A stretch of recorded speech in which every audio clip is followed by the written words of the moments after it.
Chapter number 3 है enzymes.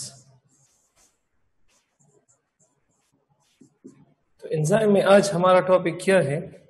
Enzyme में आज हमारा टॉपिक है कोफैक्टर।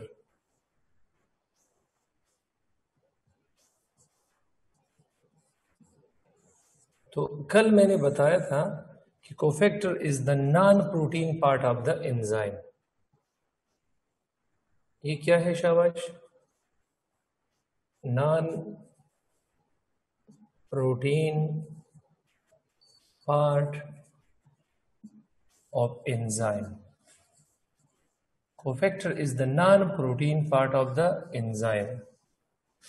और cofactor enzyme का एक्टिव हिस्सा है। It is the active part. It is the active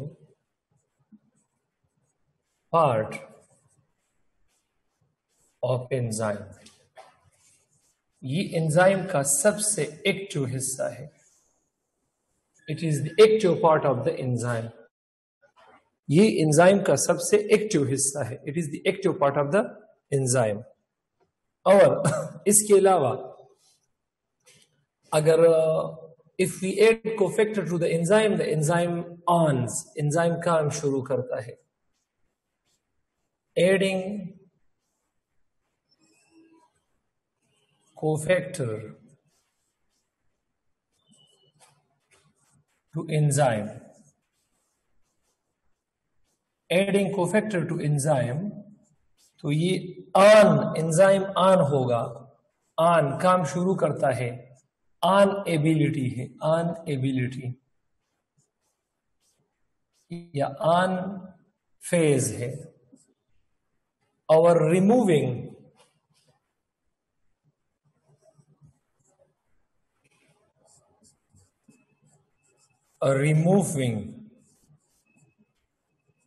cofactor from enzyme। अगर एंजाइम से हम कोफैक्टर को निकाल रहे हैं तो ये ऑफ एबिलिटी है। एंजाइम ऑफ होगा, ऑफ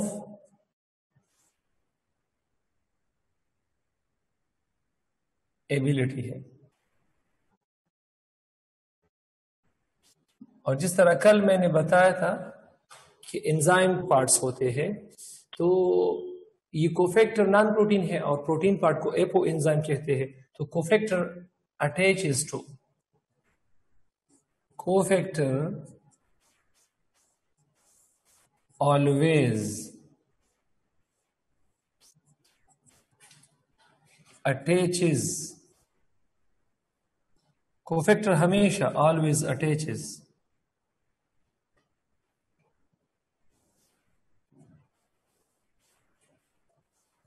एपो एंजाइम।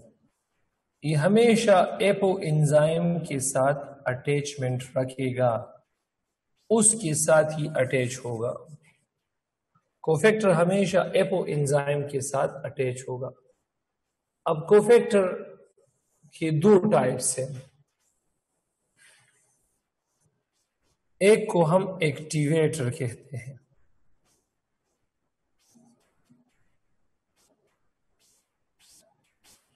और दूसरे को हम कोएंजाइम कहते हैं।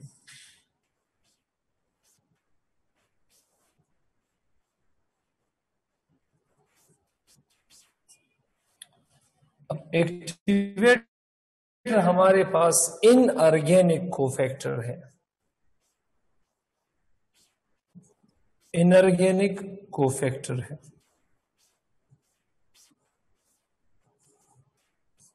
और ये अटैच होगा to apo enzyme loosely, attached apo enzyme loosely.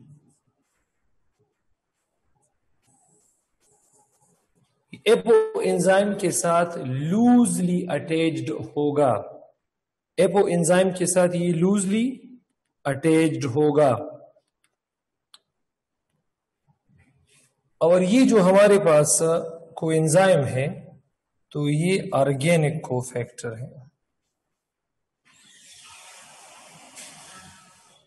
ये क्या चीज है? ऑर्गेनिक कोफैक्टर है, ऑर्गेनिक पार्ट होगा। और ये अटैच्ड टू एपो एंजाइम, ये भी लूजली होगा।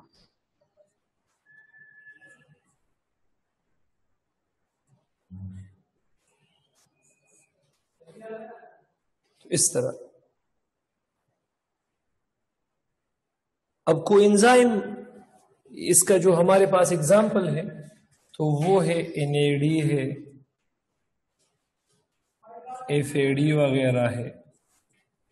और एक्टिवेटर हमारे पास आयरन है, मैग्नीशियम है, कॉपर है वगैरह वगैरह। आयरन है, मैग्नीशियम है, कॉपर है वगैरह वगैरह। तो ये क्या चीज है? ये हमारे पास क्या चीज है? ये हमारे पास डिटेचेबल है, डिटेचेबल। ये डिटेचेबल कोफैक्टर है, मतलब ये रिमूव हो सकता है। Detachable, detachable.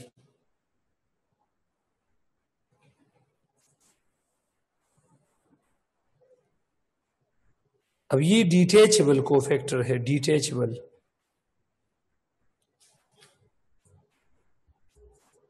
डिटेचेबल कोफैक्टर मतलब ये कभी भी रिमूव हो सकता है। और ये भी हमारे पास डिटेचेबल कोफैक्टर है।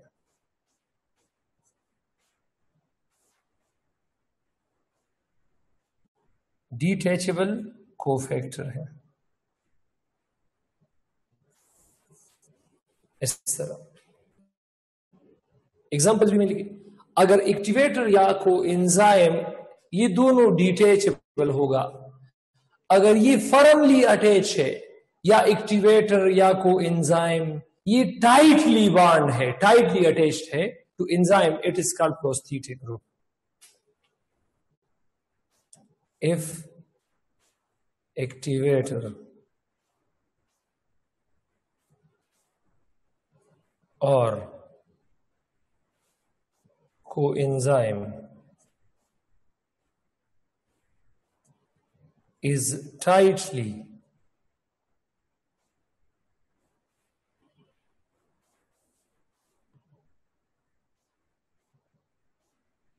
attaches, if activator or coenzyme is tightly attaches, किसको tightly attach? Tightly attaches to enzyme, to enzyme। मतलब एपो एंजाइम के साथ ये टाइटली इसने अटैचमेंट किया है, तो फिर इसको हम प्रोस्थेटिक ग्रुप कहते हैं। प्रोस्थेटिक ग्रुप ये इनऑर्गेनिक भी होता है, ऑर्गेनिक भी होता है, और दोनों भी आ सकते हैं। प्रोस्थेटिक ग्रुप मेनली ये इनऑर्गेनिक होता है और ये अटैच होता है किसके साथ? अटैच होता है ये एंजाइम के साथ अटैच होता है। और ये डिटेचेबल नहीं है, ये फर्म कोफैक्टर है, फर्म। अब जब रिएक्शन खत्म हो जाता है तो ये डिटेचेबल नहीं है, ये रिमूव नहीं होता, ये रिमूव नहीं होता। इसका जो एग्जाम्पल है ये हमारे पास, इसका जो एग्जाम्पल है iron in cytochromes, iron in haemoglobin वगैरह वगैरह। आयरन इन साइटोक्रोम, चैप्टर 4 में मैं साइटोक्रोम को डिस्कस करूंगा। या आयरन इन किस चीज में? शाबाश, हीमोग्लोबिन मैग्नीशियम इन क्लोरोफिल,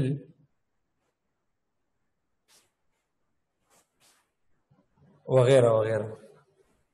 कोई क्वेश्चन है तो रेज योर हैंड। इसमें नहीं है तो मैं नेक्स्ट टॉपिक इसमें डिस्कस करना चाहता हूं। जी हुस्ना। अस्सलाम वालेकुम सर। सलाम जी। सर ये लाइएजेस और ट्रांसफरेजेस, सर ये इसमें फर्क क्या है? किसमें?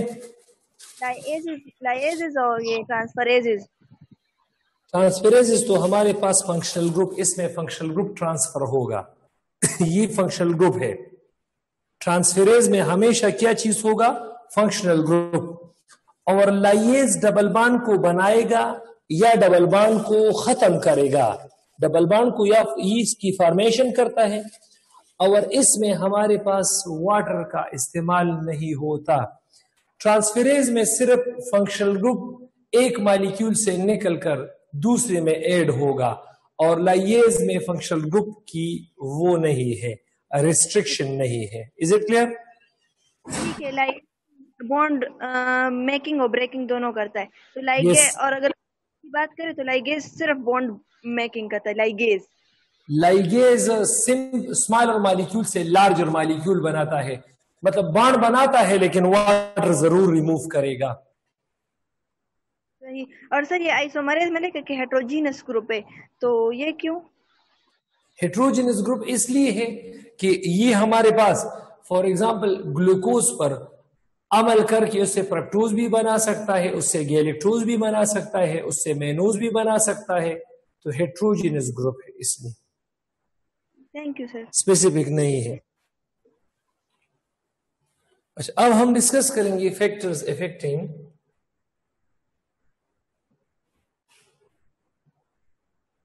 ए मनासिफ। जी ए मनासिफ। अस्सलामुअलैकुम सर। सलाम जी। सर एक बार मुझे इलोस्ट्रिक साइट बता दें। एलोस्टेरिक साइट हम्म। एंजाइम में दो पार्ट्स है, स्मॉल पार्ट और large part. Small part of enzyme called active site and large part of enzyme is called allosteric site. सही है सर। और इसका कोई स्पेसिफिक फंक्शन है? हाँ, अभी मैं एक दो टॉपिक्स के बाद मैं डिस्कस करूंगा इस चैप्टर में, लास्ट टॉपिक। ठीक है, सही है सर, थैंक यू सर। इस चैप्टर में लास्ट टॉपिक है। ठीक है, अभी मैं डिस्कस करूंगा उसको। ठीक है, इनहिबिशन थैंक यू में। सर। सही है सर। तो कोफैक्टर्स हमारे पास दो थे। कोफैक्टर्स हमारे पास दो तरह के थे। एक क्या था? एक्टिवेटर था। और दूसरा क्या था? ये हमारे पास था कोएंजाइम। तो ये जो कोएंजाइम है और एक्टिवेटर, एक्टिवेटर नॉर्मली ये हम मिनरल से डिराइव करते हैं। ये हम मिनरल से हासिल, तो मिनरल्स डिराइवेटिव कहलाता है। मिनरल्स डिराइवेटिव कहलाता है। और ये जो कोएंजाइम है ये हम हासिल कर लेते हैं विटामिन से। कभी कभी इसको भी हम मिनरल से, vitamin plus mineral derivative.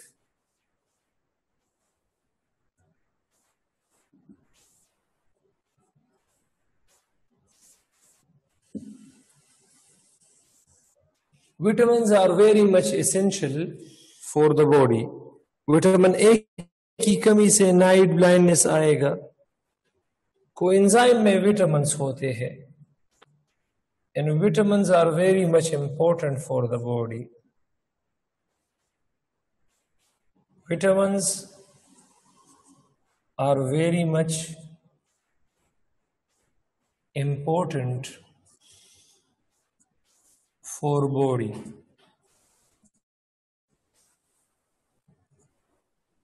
Vitamin body के लिए बहुत ज्यादा इंपॉर्टेंट है।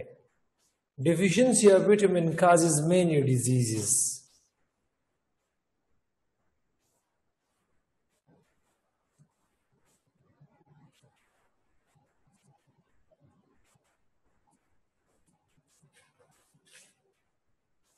causes many diseases. Deficiency of vitamin causes many diseases. For example, vitamin A, इसकी डिफिशियंसी से नाइट ब्लाइंडनेस, क्या चीज होगा? Night blindness.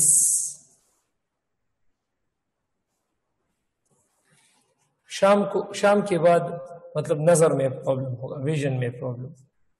विटामिन बी की डिफिशियंसी से बीरी एक ऐसी डिजीज है जिसमें कार्डियक मसल मतलब हार्ट मसल वीक हो जाते हैं। विटामिन बी की डिफिशियंसी से हार्ट मसल का वीक हो जाना बीरी। विटामिन सी की डिफिशियंसी से स्कर्वी, गम ब्लीडिंग को कहते हैं। स्कर्वी किसे कहते हैं? शाबाश, गम ब्लीडिंग को।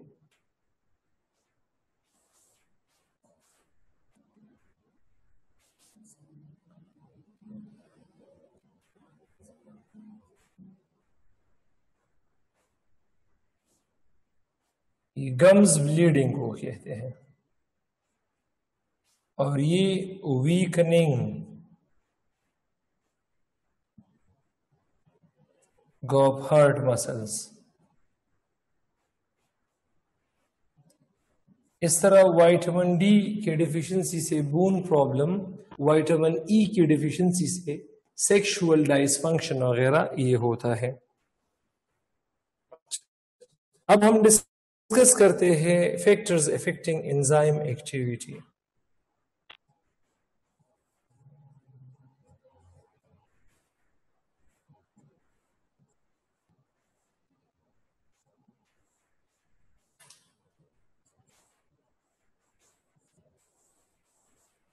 एंजाइम एक्टिविटी, एंजाइम की एक्टिविटी में कौन कौन से फैक्टर कलीदी किरदार अदा करते हैं? इसमें पहले नंबर पर हमारे पास है temperature,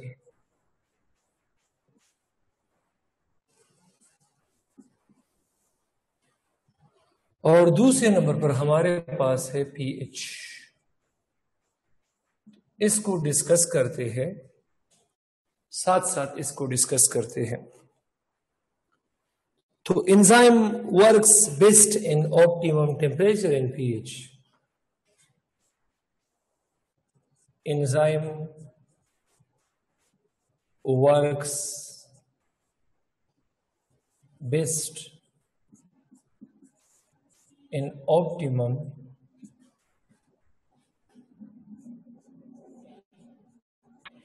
temperature. Enzyme works best in optimum temperature. इसी तरह enzyme works best in optimum pH value. For example, जो ऑप्टिमम टेम्परेचर है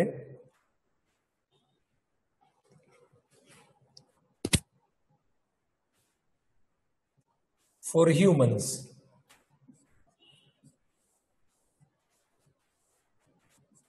ये 37 to 40 डिग्री सेंटीग्रेड है।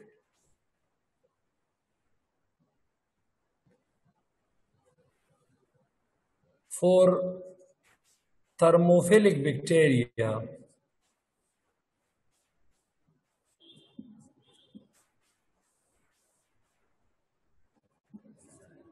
ये 90 डिग्री सेंटीग्रेड है ऑप्टिमम टेम्परेचर। और for arctic snow flea, arctic snow flea arthropods में एक जॉइंटेड लेग का ग्रुप है, -10 डिग्री सेंटीग्रेड पर। ये एनिमल है, आर्थ्रोपोड्स है, आर्थ्रोपोड। ये स्लो मैंने लिखा है स्नो।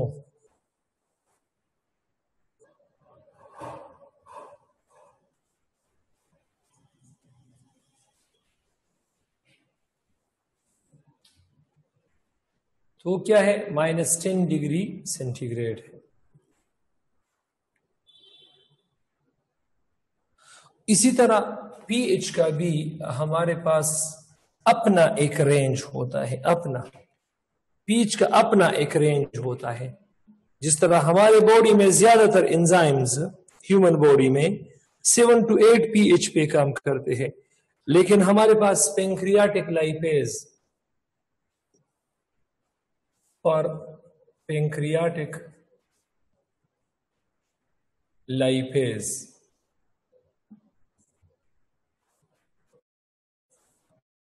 उसके लिए pH है 8। इस तरह फॉर स्टोमक लाइपेज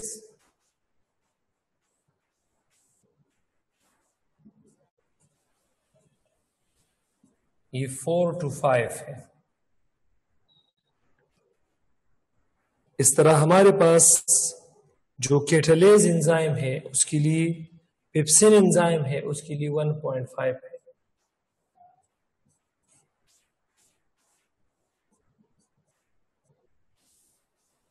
ये 1 और 2 के दरमियान है, मतलब 1.5 है। इस पे एंजाइम बेहतरीन काम करता है। क्यों एंजाइम बेहतरीन काम करता है? अब एंजाइम इस तरह बेहतरीन काम करता है कि हमारे पास जो ऑप्टिमम टेम्परेचर पर एंजाइम का ज्योमेट्रिकल शेप ये ठीक होता है।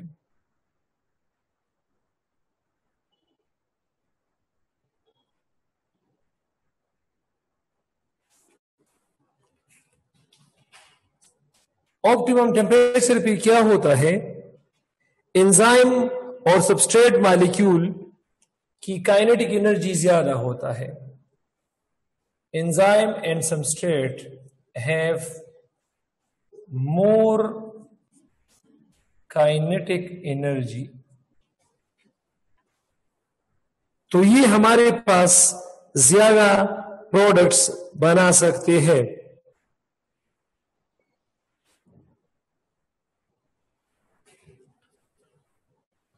Enzyme or substrate have more kinetic energy, so this energy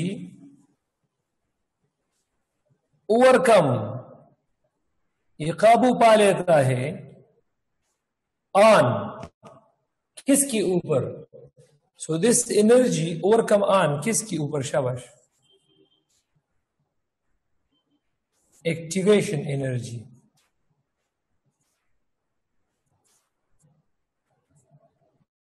energy and more products are produced।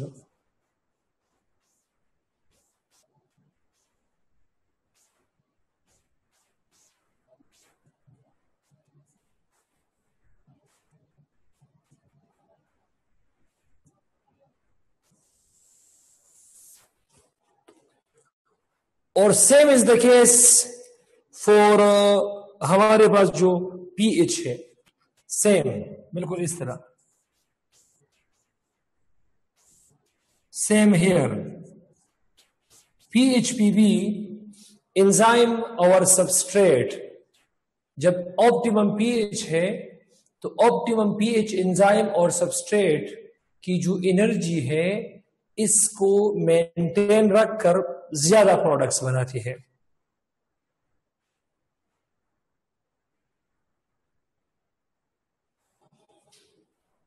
अब अगर इससे ज्यादा अगर मतलब increase in temperature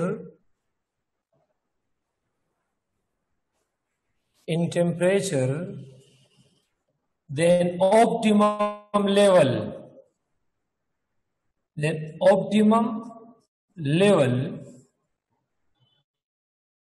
causes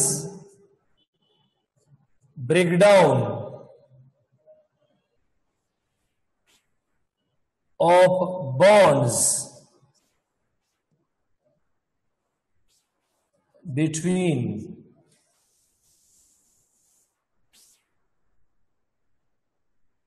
groups of amino acids। Amino acid के अंदर जो ग्रुप है उसमें बॉन्ड टूट जाते हैं और हमारे पास डीनेचरेशन होती है, denaturation of enzyme.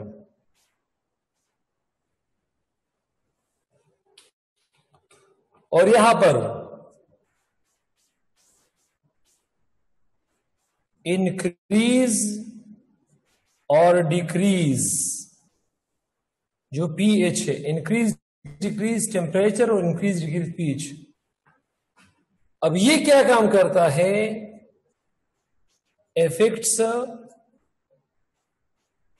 Charge on amino acid, charge on amino acid. अगर अमाइनो एसिड पॉजिटिवली चार्ज है तो इसको नेगेटिव बनाता है, नेगेटिव है तो पॉजिटिव बनाता है, पॉजिटिव या नेगेटिव है तो उसको न्यूट्रल बनाता है, न्यूट्रल है तो उसको नेगेटिव बनाता है, न्यूट्रल है तो उसको पॉजिटिव बनाता है। इंक्रीज या decrease in pH effect the charge on amino acid. 10 तो पहले एंजाइम एक्टिविटी को स्टॉप करता है,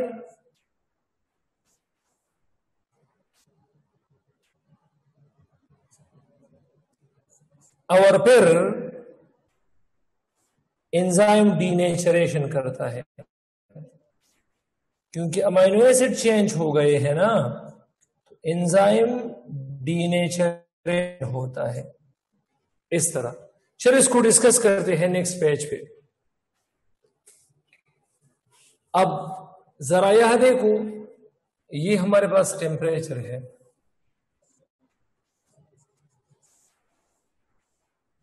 टेम्परेचर अगर ज्यादा किया ऑप्टिमम टेम्परेचर से, तो फिर क्या? ये NH2 है, अमाइनो ग्रुप है, ये C है, ये COOH है, ये H है और ये R है। तो ये ज्यादा टेम्परेचर क्या काम करता है? ये इस बॉन्ड की ब्रेकडाउन करता है, इस बॉन्ड की ब्रेकडाउन करता है, इस बॉन्ड की ब्रेकडाउन करता है और इस बॉन्ड की ब्रेकडाउन करता है। अब ये NH2 और हाइड्रोजन ये साथ में मिलकर क्या चीज बनाता है? NH3 बनाता है, हाईली टॉक्सिक कंपाउंड बनाता है, हाईली जो टॉक्सिक मॉलिक्यूल बनाता है। अब आपको तो पता है 1 gram of nitrogen in the form of ammonia that requires 500 ml water to convert from toxic to non-toxic level। तो ये हमारे पास जो इंक्रीज टेम्परेचर है, ये प्रोटीन के अंदर जो अमाइनो एसिड है, अमाइनो एसिड के अंदर जो बॉन्ड है उसको मतलब खराब करता है।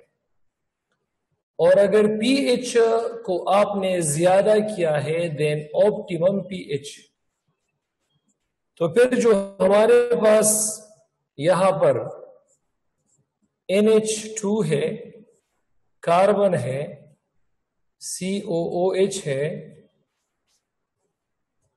हाइड्रोजन है और ये क्या है? R यहां पर पॉजिटिव चार्ज होता है। तो फिर ये जो इंक्रीज पीएच है ये इसको इस तरह बनाता है, NH2 C COOH H और R को या तो नेगेटिव बनाता है और न्यूट्रल बनाता है। तो इससे प्रोटीन की इफिकेसी पर, प्रोटीन के फंक्शन पे फर्क पड़ता है। तो आई एम श्योर कि ये क्लियर होगा। अच्छा, अब जरा गौर से देखो, ह्यूमन का जो नॉर्मल ऑप्टिमम टेम्परेचर है वो 37 डिग्री सेंटीग्रेड है। तो ह्यूमन के लिए हमने टेम्परेचर इंक्रीज को Q10 मुकर्रर किया है। Q10 क्या है कि ह्यूमन बेस्ट वर्क करेगा। अब 10 Q का मतलब है टेम्परेचर और 10 का मतलब है 10 डिग्री सेंटीग्रेड। तो इसका जो ऑप्टिमम लेवल होगा उसके साथ प्लस माइनस 10 लगा दो, 10 ऐड करो तो 47 डिग्री सेंटीग्रेड। और 10 कम करो तो 27 डिग्री सेंटीग्रेड। तो ह्यूमन बॉडी के अंदर जो एंजाइम है वो इनके दरमियान एक्टिव होंगे। 47 से ऊपर और 47 से नीचे, मतलब जो टेम्परेचर होगा ह्यूमन बॉडी के लिए वो टेम्परेचर हो एंजाइम, उस टेम्परेचर पे ह्यूमन बॉडी के एंजाइम काम नहीं करेंगे। अगर इंटरनल ह्यूमन बॉडी टेम्परेचर 47 से ज्यादा हो गया या 27 से कम हो गया तो वो ह्यूमन डेड कंसिडर होगा। इस तरह थर्मोफिलिक बैक्टीरिया का 90 है तो प्लस माइनस 10 लगा दो, 90 के साथ 10 ऐड करो तो 80, 10 माइनस करो तो 10 ऐड करो 90 के साथ तो 100, और 10 माइनस करो तो 80 और 100 के दरमियान वो बेस्ट वर्क करेगा। कोई क्वेश्चन हो पूछ सकते हो, शाबाश। कोई क्वेश्चन है तो पूछ सकते हैं, नहीं तो मैं डिस्कस करूंगा किस चीज को, शाबाश। एंजाइम कंसंट्रेशन और सबस्ट्रेट कंसंट्रेशन।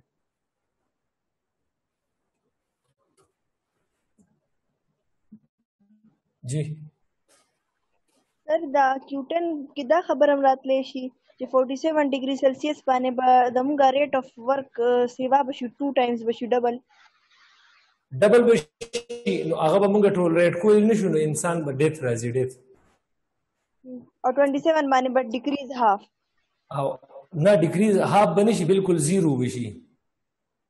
लेकिन लेट सपोज स्टाप यो सेल की 37 डिग्री सेंटीग्रेड बाय 1000 रिएक्शन कीगा ना 1000 नो दा 47 बांधे डबल शी 47 बाय डबल शी नो स्टादा सेल बडिट शी और 27 बांधे बदा लका 37 बाय 1000 की नो 36 बांधे अब सर 935 बांधे 834 बांधे 34 बांधे 700 33 बांधे बदा करेंगे 600 द करेंगे रो राजा तो 27 डिग्री सेंटीग्रेड पे यो रिएक्शन हमने की नो सेल विद डेड कंसीडर शी मतलब पर डिग्री सेल्सियस 10 टाइम्स बमुगा रेट डिक्रीज की यो डिग्री सेंटीग्रेड सरा 10% रिएक्शन इंक्रीज या डिक्रीज हुई तो दे 1 डिग्री सेंटीग्रेड द पारा मुन क्यू अखलू और द 10% ठीक शो दे क्यू सर द 10% का तेलर के न द परसेंटेज ब इक्वल साइन खत्म की द मुन सर क्यू 10 पादेश सही शो। Yes sir.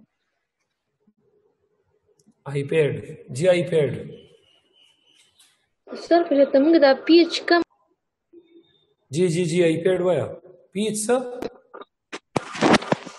pH मुगा the enzyme decrease को नो बिया बदा enzyme activity संग की बदे सर कपीच तो वाला कम को ज्यादा को नो तासर अमीनो एसिड बांधे चार्ज इफेक्ट की गना। अगर पीच आप लोगों ने कम किया या पीच आप लोगों ने ज्यादा किया तब अमीनो एसिड का चार्ज इफेक्ट होगा। अमीनो एसिड का चार्ज इफेक्ट होगा इन प्रोटीन तो पहले शुरू में वो रिएक्शन स्टॉप हो जाएगा। फर्दर आपने उस एंजाइम में अमीनो एसिड की चार्ज को और भी इफेक्ट किया तो फाइनली आपके साथ प्रोटीन डीनेचर हो जाएगा, एंजाइम डीनेचर हो जाएगा क्योंकि एंजाइम प्रोटीन है ना।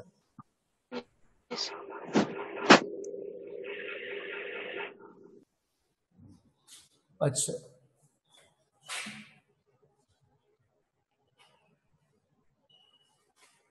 इसके बाद थर्ड है एंजाइम कंसंट्रेशन।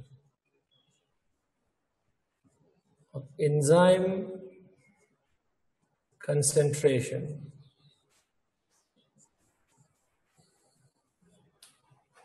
और चौथे नंबर पर है कि सबस्ट्रेट कंसंट्रेशन।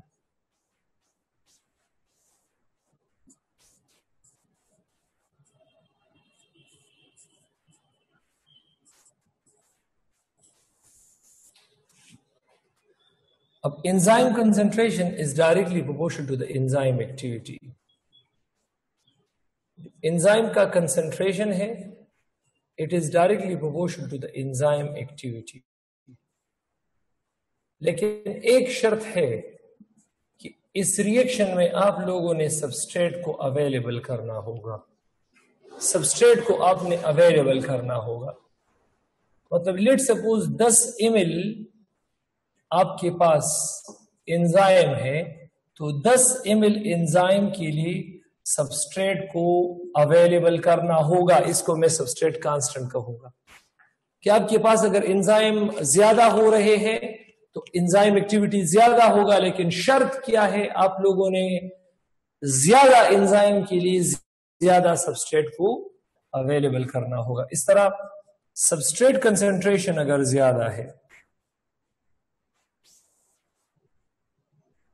तब हमारे पास एंजाइम की एक्टिविटी भी ज्यादा होगी, लेकिन इसके लिए आपने एंजाइम को कांस्टेंट का मतलब ये है कि जितने आपके पास सबस्ट्रेट है तो सबस्ट्रेट को हाइड्रोलाइज करने के लिए, सबस्ट्रेट की ब्रेकडाउन के लिए आपके पास इनफ एंजाइम का होना लाजिमी है, इनफ एंजाइम का होना लाजिमी है। अब अगर ये आप लोगों ने इस तरह कर लिया तो आपके पास ग्राफ बिल्कुल स्ट्रेट आएगा, और इस तरह भी आपके पास ग्राफ बिल्कुल स्ट्रेट आएगा। लेकिन अगर आप लोगों के पास एंजाइम है तो इनिशियली एंजाइम की कंसंट्रेशन बढ़ जाएगी, और अगर आप लोगों ने सबस्ट्रेट अवेलेबल नहीं किया तो ये ग्राफ इस तरह स्ट्रेट आएगा।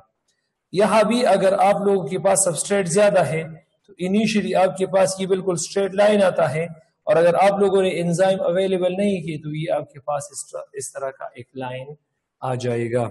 तो हमारे पास क्या चीज है, सैचुरेशन पॉइंट दोनों में होता है, लेकिन सैचुरेशन पॉइंट से बचने के लिए आप लोगों ने, अगर एंजाइम ज्यादा है तो एंजाइम के लिए आप लोगों ने ज्यादा सबस्ट्रेट रखना होगा, और अगर आप लोग के पास सबस्ट्रेट ज्यादा है तो ज्यादा सबस्ट्रेट के लिए आप लोगों ने किस चीज को, ज्यादा एंजाइम को रखना होगा। तो आई एम श्योर कि ये भी क्लियर होगा।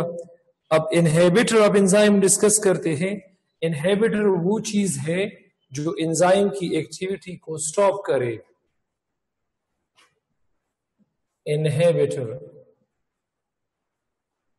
Inhibitor is a substance which stops the enzyme activity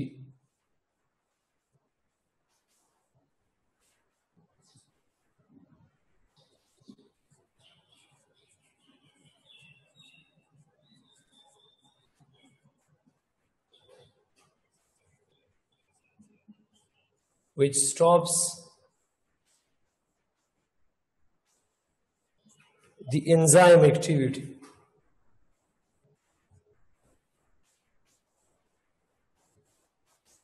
Inhibitor is a substance which stops the enzyme activity. The process of, and this process is known as inhibition of enzyme.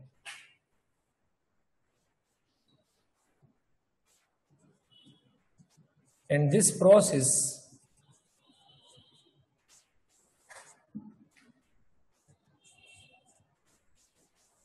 is known as inhibition of enzyme.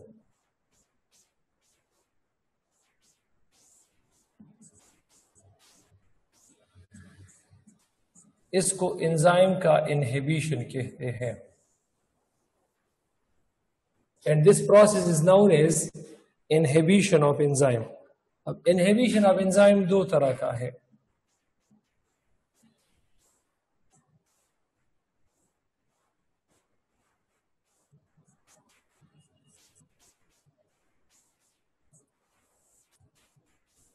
Inhibition of enzyme दो तरह का है।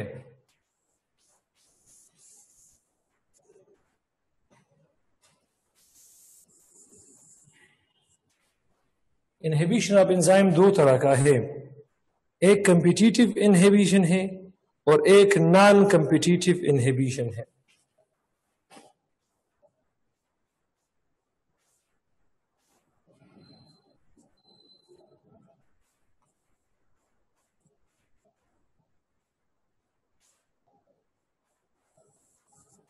और दूसरा क्या है, non competitive inhibition.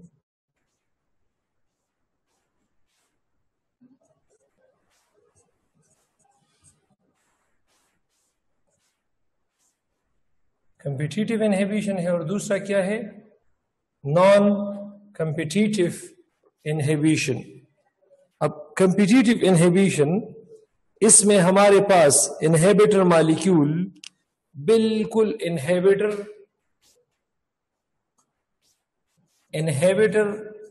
Molecule और substrate बिल्कुल सिमिलर होते हैं।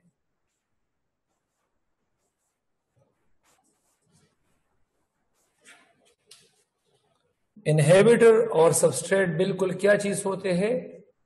सिमिलर होते हैं स्ट्रक्चर में। इनहिबिटर और सबस्ट्रेट स्ट्रक्चर में क्या होते हैं? सिमिलर होते हैं।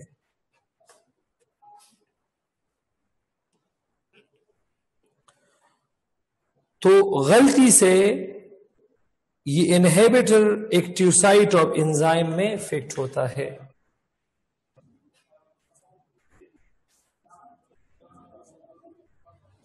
Inhibitor fits into active site of enzyme. Inhibitor active site of enzyme, substrate की बजाय ये एक्टिव साइट ऑफ एंजाइम में, तो ये क्या चीज बनाता है? इस तरह ये एंजाइम है, सबस्ट्रेट की बजाय इनहिबिटर मिला है, तो एंजाइम इनहिबिटर कॉम्प्लेक्स बना है और फिर आगे ये मॉलिक्यूल नहीं जा रहे। तो ये रिएक्शन अभी यहां पर स्टॉप हुआ है।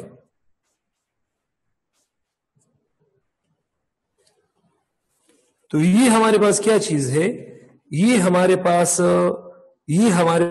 क्या चीज है? कॉम्पिटिटिव इनहिबिशन है, और ये इंतहाई स्लो रिएक्शन है। This is a slow reaction. Slow reaction इसलिए है कि इनहिबिटर और सबस्ट्रेट मॉलिक्यूल, मतलब इनका आपस में कंपटीशन होता है फॉर एक्टिव साइट। सबस्ट्रेट और इनहिबिटर कंपटीशन करते हैं एक्टिव साइट के लिए, तो इसलिए यहां पर इनहिबिटर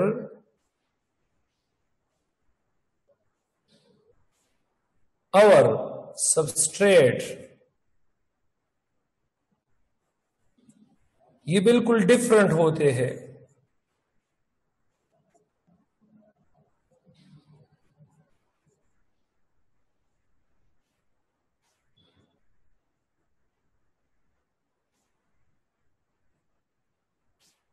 डिफरेंट इन स्ट्रक्चर होते हैं। इनहिबिटर और सबस्ट्रेट ये डिफरेंट इन स्ट्रक्चर होते हैं।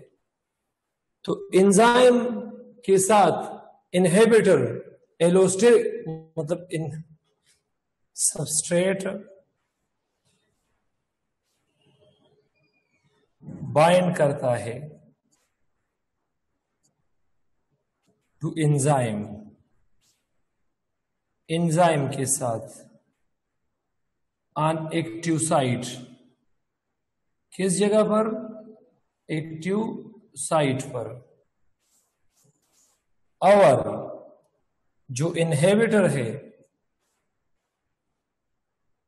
ये बाइंड करता है to enzyme on allosteric site. Allosteric site पर ये बाइंडिंग करता है, और इसका मतलब रिएक्शन कुछ इस तरह, एंजाइम के साथ सबस्ट्रेट एक्टिव साइट पर और इनहिबिटर एलोस्टेरिक साइट पर एंजाइम सबस्ट्रेट इनहिबिटर कॉम्प्लेक्स बनाता है, और ये हमारे पास इस तरह स्टॉप हो जाता है। Competitive inhibitor nearly all medicines, इसका जो एग्जाम्पल है नियरली ऑल एंटीबायोटिक्स, ये जो तमाम एंटीबायोटिक्स है ना, तो ये competitive inhibitors for toxins, bacterial toxins. और जो नॉन कॉम्पिटिटिव इनहिबिटर्स है, तो ये हमारे पास साइनाइड्स है, हेवी मेटल्स है, हेवी सही दे, हेवी मेटल आयंस है। क्या चीज है? हेवी मेटल आयंस है, पॉइजन है, साइनाइड्स है, वगैरह वगैरह वगैरह। इस तरह अगर पॉइजन ने रिएक्शन ज्यादा किया है तो इरिवर्सिबल है, मतलब अगर इसकी इफेक्ट इतनी ज्यादा है तो ये इरिवर्सिबल होगा, और इसकी इफेक्ट कम है तो रिवर्सिबल होगा। तो ये रिवर्सिबल होता है और इरिवर्सिबल होता है, और ये क्विक रिएक्शन है, फास्ट रिएक्शन है।